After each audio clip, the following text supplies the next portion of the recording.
and a good friend to all of us, and it is a great pleasure to present to this audience Ms. Hillary Rodham.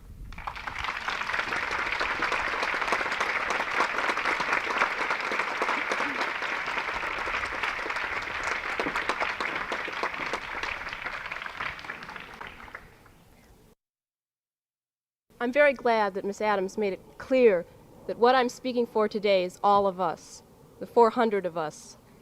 And I find myself in a familiar position, that of reacting, something that our generation has been doing for quite a while now. We're not in the positions yet of leadership and power, but we do have that indispensable element of criticizing and constructive protest. Part of the problem with just empathy with professed goals is that empathy doesn't do us anything. We've had lots of empathy, we've had lots of sympathy, but we feel that for too long, our leaders have viewed politics as the art of the possible. And the challenge now is to practice politics as the art of making what appears to be impossible possible. The question about possible and impossible was one that we brought with us to Wellesley 4 years ago. We arrived not yet knowing what was not possible. Consequently, we expected a lot.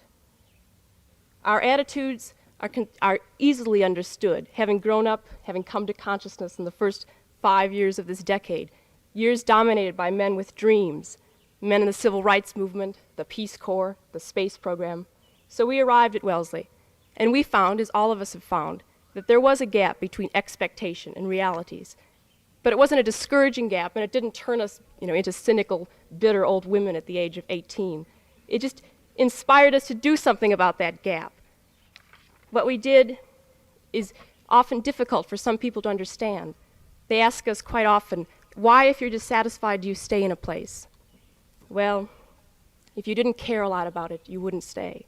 It's almost as though my mother used to say, I'll always love you, but there are times when I certainly won't like you. Our love for this place, this particular place, Wellesley College, coupled with our freedom from the burden of an inauthentic reality, allowed us to question basic assumptions underlying our education.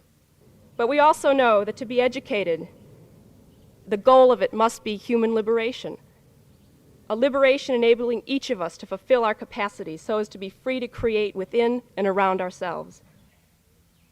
The struggle for an integrated life existing in an atmosphere of communal trust and respect is one with desperately important political and social consequences.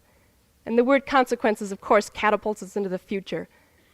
One of the most tragic things that happened yesterday, a beautiful day, was that I was talking to a woman who said she wouldn't want to be me for anything in the world. She wouldn't want to live today and look ahead to what it is she sees because she's afraid. Fear is always with us, but we just don't have time for it. Not now.